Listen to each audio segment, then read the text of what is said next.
নমস্কাৰ বন্ধুসকল, welcome to my YouTube channel Assam কেৰিয়াৰ্ছত। আজি পুনৰ আপোনালোকৰ বাবে অসম চৰকাৰৰ দ্বাৰা মুকলি হোৱা 3টা বিভাগৰ পৰা টোটেল 3470টা গ্ৰেড 3 আৰু গ্ৰেড 4 পদ লৈ আনিছোঁ। আপোনালোকে ভিডিঅ'টো শেষলৈকে চাব। প্ৰতিটো বিভাগৰ ভেকেঞ্চিৰ কথা আপোনালোকে ভিডিঅ'টো শেষলৈকে চালেহে গম পাব। আৰু বয়সৰ সময়সীমা 18 পৰা 50 বছৰৰ ভিতৰত আপোনালোকে দিয়া হৈছে। আৰু অসমৰ সকলো ল'ৰা ছোৱালীৰ বাবে চাকৰিখিনি আহিছে। কেনেদৰে আবেদন কৰিব লাগিব, লগতে কি কৰিব লাগিব, এজ ক্ৰাইটেৰিয়া কি হয়, কোৱালিফিকেশ্যন কিমান লাগিব, এই সকলোখিনি কথা এই ভিডিঅ'ত আলোচনা কৰা হ'ব। যদি ভিডিঅ'টো ভাল পায়, ভিডিঅ' লাইক কৰিব, লগতে চেনেলটো ছাবস্ক্ৰাইব কৰি দিব। এনেকুৱা ধৰণৰ ভিডিঅ'সমূহ প্ৰতিদিনে পাই থাকিব আৰু আপোনালোকে ভিডিঅ'টো বন্ধু বান্ধৱত শ্বেয়াৰ কৰি দিব, যাতে সকলো বন্ধু বান্ধৱে এনেদৰে জবৰ আপডেটসমূহ প্ৰতিদিনে পাই থাকে। আহক আজি আমাৰ ভিডিঅ'টো আৰম্ভ কৰোঁ। মই আপোনালোকক কৈছোঁ যে দুটা বিভাগত কিছুমান গ্ৰেড 3 আৰু গ্ৰেড 4 পদ মুকলি হৈছে। আপোনালোকৰ পোনপ্ৰথমে আমি যিসমূহ গ্ৰেড 4 পদ মুকলি হৈছে প্ৰথম বিভাগটো, সেই বিভাগটোৰ কথা ডিছকাছ কৰা হ'ব। আৰু আপোনালোকৰ দ্বিতীয় বিভাগটোৰ কথা ডিছকাছ কৰা হ'ব। সেইকাৰণে আপোনালোকে ভিডিঅ'টো অকণো স্কিপ নকৰে শেষলৈকে চাই দিব। এতিয়া পোনপ্ৰথমে প্ৰথম যিটো বিভাগত গ্ৰেড 4 মুকলি কৰিছে সেইটো ডিছকাছ কৰা হৈছে। চৰাইদেউ জুডিচিয়াৰীৰ ফালৰ পৰা ভেকেঞ্চিসমূহ আহিছে। প্ৰথমে ড্ৰাইভাৰৰ ভেকেঞ্চি আছে আৰু ইয়াৰ কাৰণে দেখি হৈছে office of the judicial magistrate Charaideo recruitment তাৰ পৰা আহিছে। আৰু লাষ্ট ডেট দি আছে 7/6/2024, মানে আপোনালোকে জুন মাহৰ 7 তাৰিখলৈকে এই ভেকেঞ্চিটোৰ কাৰণে আবেদনসমূহ কৰিব পাৰিব। আৰু চৰাইদেউ জুডিচিয়াৰীৰ ফালৰ পৰা এই ভেকেঞ্চিটো আহিছে।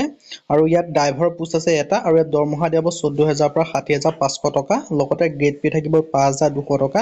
মিনিমাম আপোনালোকে 25,000 পৰা 30,000 টকাকৈ আপোনালোকে দৰমহাসমূহ পাব। আৰু এডুকেশ্যন কোৱালিফিকেশ্যনৰ ক্ষেত্ৰত বিচাৰিছে মাত্ৰ 8 পাছ, লগতে আপোনালোকৰ LMV এখন ড্ৰাইভিং লাইচেন্স বিচাৰিছে। যদি মিনিমাম 8 পাছ, 10 পাছ, 12 পাছলৈকে আবেদন কৰিব পাৰিব। লগতে যে এখন ড্ৰাইভিং লাইচেন্স আছে তেতিয়া আবেদনসমূহ কৰি ল'ব পাৰিব। এজ লিমিটৰ ক্ষেত্ৰত 18 পৰা 40 বছৰ হয়, কিন্তু আপোনালোকে হ'লেও এজ ৰিলেক্সেশ্যনসমূহো পাব। SC SC প্লেনৰ আৰু ST হিলৰ কাৰণে পাব আপোনালোকৰ 5 বছৰকৈ 25 বছৰলৈকে আবেদন কৰিব পাৰিব। OBC আৰু BC 3 বছৰ 43 বছৰলৈকে আবেদনসমূহ কৰি ল'ব পাৰিব। এই ভেকেঞ্চি কেইটাৰ কাৰণে আবেদন কৰিবলৈ আপোনালোকে যিকোনো এখন কম্পিউটাৰ দোকানত যাব, গৈ তাত আপোনালোকে আছাম ষ্টেণ্ডাৰ্ড ফৰ্ম বা আছাম গেজেটেড পাৰ্টনাৰ ফৰ্ম পাব। সেই ফৰ্মখিনি ফিল আপ কৰিব। ফিল আপ কৰিবলৈ আপোনালোকে যিটো এড্ৰেছ দেখিছে এই এড্ৰেছটোত আপোনালোকে পঠাই দিব লাগিব। লগতে আপোনালোকৰ ডকুমেণ্টছখিনিও জেৰক্স কৰি তাত চেল্ফ এটেষ্টেড কৰি প্ৰিণ্ট মাৰি আপোনালোকে ফটো সৈতে পঠাই দিব লাগিব। আপোনালোকে কেতিয়া আগত 7 জুন তাৰিখৰ আগত আপোনালোকে পঠাই দিলে আপোনালোকৰ আবেদনসমূহ হৈ যাব। আৰু আপোনালোকে যিটো 2 নম্বৰ বিভাগত মুকলি কৰিছে সেই বিভাগটোলৈ গৈছে, আপোনালোকে ভিডিঅ'টো শেষলৈকে চাই থাকিব। আজি আপোনালোকৰ 2 নম্বৰ বিভাগত মুকলি কৰিছে আপোনালোকৰ national institute of research tuberculosis NICRT ফালৰ পৰা মুকলি কৰিছে ৰিক্ৰুটমেণ্টৰ কাৰণে 15টা ভেকেঞ্চি আছে। আৰু ইয়াত আপোনালোকৰ লাষ্ট ডেট আছে 9/5/2024, মে' মাহৰ 9 তাৰিখলৈকে আপোনালোকে এই ভেকেঞ্চি কেইটাৰ কাৰণে আবেদনসমূহ কৰি ল'ব পাৰিব। 15টা প্ৰজেক্ট ড্ৰাইভাৰ কাম মেকানিকৰ ভেকেঞ্চি আছে। 15টা ভেকেঞ্চি 15টা আছে। দৰমহা আপোনালোকক দিয়া আছে 16 পৰা 20,000 টকা। আৰু ইয়াত আপোনালোকৰ আছামৰতো পাব, লগতে অসমৰ বিভিন্ন আৰু ইণ্ডিয়াৰ বিভিন্ন যিবিলাক ষ্টেট আছে সেইবিলাক ষ্টেটতো পাব। আৰু এছেঞ্চিয়েল কোৱালিফিকেশ্যন বিচাৰিছে মাত্ৰ মেট্ৰিক পাছ, আৰু লগতে 2 বছৰীয়া আপোনালোকৰ এক্সপিৰিয়েঞ্চ বিচাৰিছে।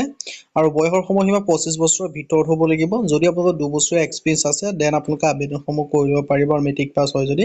আৰু হাউ টু এপ্লাই, এই ভেকেঞ্চি কেইটাৰ কাৰণে আবেদন কৰিবলৈ www.nirs.in www.icmr.in এই যিটো অফিচিয়েল ৱেবছাইটটো দেখিছে সেই অফিচিয়েল ৱেবছাইটটো ভিজিট কৰি আপোনালোকে আবেদনসমূহ কৰি ল'ব পাৰিব। আৰু আবেদন কৰাৰ অন্তিম তাৰিখ হৈছে 9 মে' তাৰিখলৈকে আপোনালোকে আবেদনসমূহ কৰি ল'ব পাৰিব।